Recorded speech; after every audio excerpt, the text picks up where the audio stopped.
اعوذ باللہ من الشیطان الرجیم بسم اللہ الرحمن الرحیم۔ فرقان چیپٹر 12۔ آپ صلی اللہ علیہ وسلم حلیمہ سعدیہ کے گھر میں۔ عرب کے دستور کے مطابق کچھ عورتیں آئیں نیو بورن بچوں کو اپنے ساتھ لے جانے۔ ان میں حلیمہ سعدیہ بھی تھیں۔ ان کے حالات اچھے نہ تھے۔ ان کا خود کا دودھ پیتا بچہ بھوک سے رات بھر روتا رہتا تھا۔ ایک کمزور سی اونٹنی تھی، کچھ بکریاں تھیں کمزور سی، اور ایک بڑی بیٹی تھی شائمہ۔ جب وہ مکہ آ رہی تھیں تو ان کی اونٹنی سب سے پیچھے چل رہی تھی۔ باقی عورتیں بھی بچے لینے آئی تھیں۔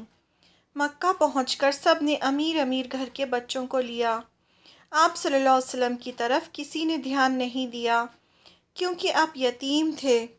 انہوں نے سوچا یہاں سے تو کچھ نہیں ملے گا، تو ایسے بچوں کو لینے سے کیا فائدہ۔ وہ پیسے تو نہیں مانگتی تھیں، لیکن اپنی مرضی سے جو بچے کے گھر والے دیتے تھے وہ لے لیتی تھیں۔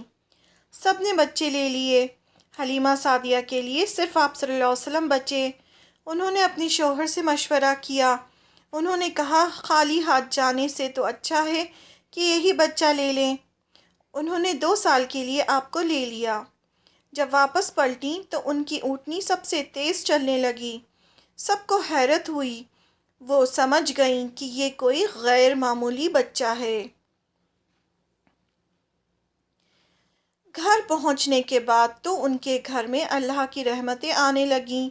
حالات ہی پلٹ گئے۔ سب کہتے کہ ان کی بکریاں کہاں چرنے جاتی ہیں کہ اتنا دودھ دیتی ہیں۔ ان کا بچہ بھی سکون سے سوتا۔ گھر میں خوشحالی آ گئی۔ وہ وقت وقت پر آپ صلی اللہ علیہ وسلم کو ان کی ماں سے ملوانے لاتی تھیں۔ آپ خوب صحت مند ہو گئے تھے۔ 2 سال کے ہوئے تو مکہ میں کوئی بیماری پھیلی۔ حلیمہ سعدیہ چاہتی تھیں کہ آپ صلی اللہ علیہ وسلم کو اور اپنے گھر رکھیں، تو انہوں نے آپ صلی اللہ علیہ وسلم کی ماں آمنہ سے اجازت مانگی کہ آپ کو اور ان کے پاس رہنے دیا جائے۔ مکہ میں بیماری پھیلنے کی وجہ سے آپ کی ماں نے اجازت دے دی۔ حلیمہ سعدیہ کی بیٹی آپ کو گود میں کھلاتی تھیں۔ ایک بار آپ صلی اللہ علیہ وسلم نے ان کے کندھے پر اتنی زور سے کاٹا کہ وہ نشان ان کے زندگی بھر رہے۔ آگے چل کر ان کو یہی نشان کام آئے۔ اس کی سٹوری ہم بعد میں پڑھیں گے۔ اگر آگے جا کر ایک بار مسلمانوں نے ایک جگہ کو جیتا تو بہت سے لوگ قید ہو کر آئے۔ جنگ حنین کی بات ہے یہ۔ تو ان میں سے یہ بہن بھی تھیں۔ انہوں نے سب کو بتایا کہ وہ آپ صلی اللہ علیہ وسلم کی بہن ہیں، اور وہ نشان بتایا تو آپ صلی اللہ علیہ وسلم نے انہیں پہچان لیا اور پورے قبیلے کو آزاد کر دیا۔ تو یہ جو نشان تھا وہ ان کو اس طرح سے کام آیا۔ جو دودھ شریک بہن ہوتی ہے وہ سگی بہن کی طرح ہوتی ہے۔ آپ اپنی ان والدہ کا بہت اہتمام کرتے تھے۔ ایک بار آپ صلی اللہ علیہ وسلم کی شادی جب حضرت خدیجہ سے ہوئی تو حلیمہ سعدیہ بہت خستہ حالت میں آپ سے ملنے آئیں۔ آپ ان کو دیکھتے ہی اپنی جگہ سے اٹھ گئے۔ جو چادر اوڑھے تھے وہ ان کے لیے بچھا دی کہ وہ بیٹھ جائیں۔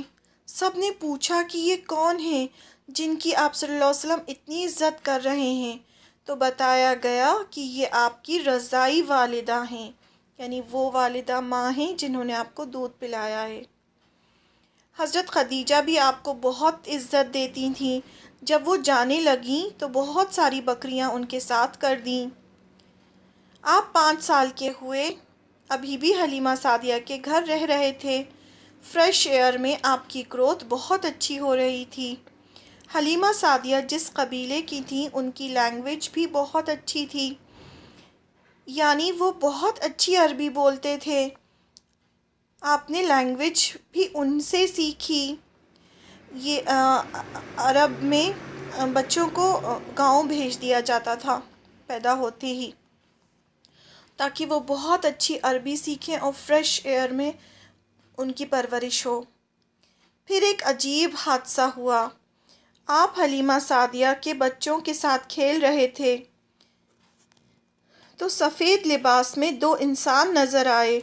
انہوں نے آپ صلی اللہ علیہ وسلم کو پکڑا، لٹایا اور سینہ چیرا، اس میں سے دل نکالا، اس کو ایک پلیٹ میں رکھا، اسے آب زمزم سے دھویا، اس میں جو شیطان کا حصہ تھا اسے نکالا، پھر واپس دل رکھ کر سی دیا، جیسے آج کل اوپن ہارٹ سرجری ہوتی ہے۔